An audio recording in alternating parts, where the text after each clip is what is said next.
ಕೆಲವು ಸಮಯಗಳಿಂದ ಸ್ವಲ್ಪ ತಣ್ಣಗಿದ್ದಂತಹ ಹಿಜಾಬ್ ವಿವಾದ ಮಂಗಳೂರಿನಲ್ಲಿ ಮತ್ತೆ ಭುಗಿಲೆದ್ದಿದೆ. ಮಂಗಳೂರಿನ ವಿಶ್ವವಿದ್ಯಾನಿಲಯ ಕಾಲೇಜಿನಲ್ಲಿ ವಿದ್ಯಾರ್ಥಿಗಳು ಪ್ರತಿಭಟನೆಯನ್ನು ನಡೆಸುತ್ತಿದ್ದಾರೆ. ಕೆಲವು ವಿದ್ಯಾರ್ಥಿನಿಯರು ಹಿಜಾಬ್ ಧರಿಸಿ ಕಾಲೇಜಿಗೆ ಬರ್ತಾ ಇದ್ದಾರೆ. ಕೆಲವು ವಿದ್ಯಾರ್ಥಿನಿಯರು ಉದ್ದೇಶಪೂರ್ವಕವಾಗಿ ಹಿಜಾಬ್ ಅನ್ನು ಧರಿಸಿ ಕಾಲೇಜಿಗೆ ಬರ್ತಾ ಇದ್ದಾರೆ ಎಂದು ವಿದ್ಯಾರ್ಥಿಗಳು ಪ್ರತಿಭಟನೆಯನ್ನು ನಡೆಸ್ತಾ ಇದ್ದಾರೆ. ಇದು ನ್ಯಾಯಾಲಯದ ಆದೇಶದ ಸ್ಪಷ್ಟ ಉಲ್ಲಂಘನೆಯಾಗಿದೆ.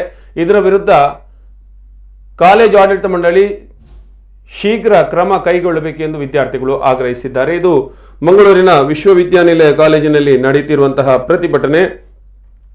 ಇದು ಹೈಕೋರ್ಟ್ ಆದೇಶದ ಉಲ್ಲಂಘನೆಯಾಗಿದೆ ಎಂದು ಕೆಲ ವಿದ್ಯಾರ್ಥಿಗಳು ಇಂದು ಕಾಲೇಜ್ ಕ್ಯಾಂಪಸ್ನಲ್ಲಿ ಪ್ರತಿಭಟನೆ ನಡೆಸಿದ್ದಾರೆ.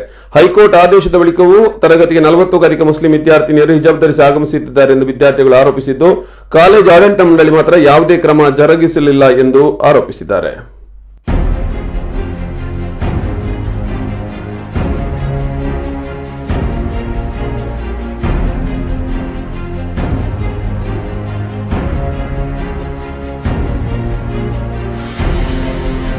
ಕಳೆದ ಕೆಲವು ದಿನಗಳಿಂದ ಅಂದರೆ 1-2-3 ತಿಂಗಳ ಹಿಂದಿನಿಂದ ಯಾವಾಗ ಹಿಜಾಬ್ನ ಆರ್ಡರ್ ಬಂತು ಅವತ್ತಿನಿಂದ ಇವತ್ತಿನವರೆಗೆ ನಮ್ಮ ಕಾಲೇಜಿನಲ್ಲಿ ಅದರ ಇಂಪ್ಲಿಮೆಂಟೇಷನ್ ಆಗ್ತಿಲ್ಲ.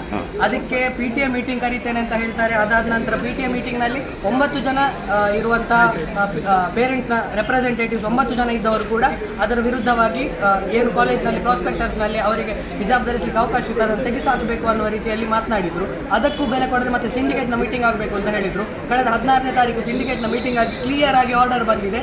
ಕಾಲೇಜಿನಲ್ಲಿ ಧರಿಸಲಿಕ್ಕೆ ಅವಕಾಶ ಇದ್ದದನ್ನು ಹಿಂಪಡೆಯಲಾಗಿದೆ ಅನ್ನುವ ರೀತಿಯಲ್ಲಿ. ಆ ಹಿಂಪಡೆದದ್ದನ್ನು ಕೂಡ ಸರಿಯಾಗಿ ಕಾಲೇಜಿನಲ್ಲಿ ಇಂಪ್ಲಿಮೆಂಟ್ ಮಾಡ್ತಿಲ್ಲ.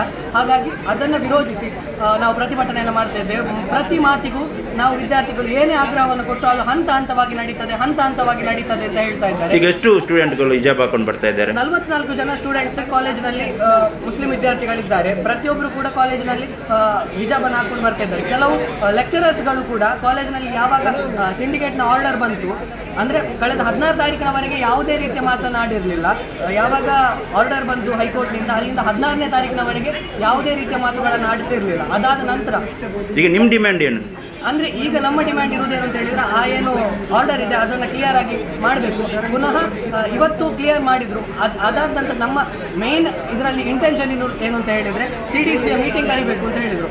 ಆರ್ಡರ್ ಪ್ರಕಾರ CDC ಕ್ರಿಯೇಟ್ ಮಾಡಿದ ಏನು ಯೂನಿಫಾರ್ಮ್ ಕೋಡ್ ಉಂಟು ಅದನ್ನು ಪಾಲನೆ ಮಾಡಬೇಕು ಅಂತ ಇರುವುದು. ಅದನ್ನು ಕೂಡ ಮಾಡ್ತಿಲ್ಲ. CDCಯ ಪ್ರೆಸಿಡೆಂಟ್ ಯಾರು ನಮ್ಮ ಶಾಸಕರಿದ್ದಾರೆ ಅವರು ಬಂದು ನಮ್ಮ ಏನು ಬೇಡಿಕೆ ಉಂಟು ಅದನ್ನು ತಕ್ಷಣ ನಿರ್ವಹಿಸಬೇಕು.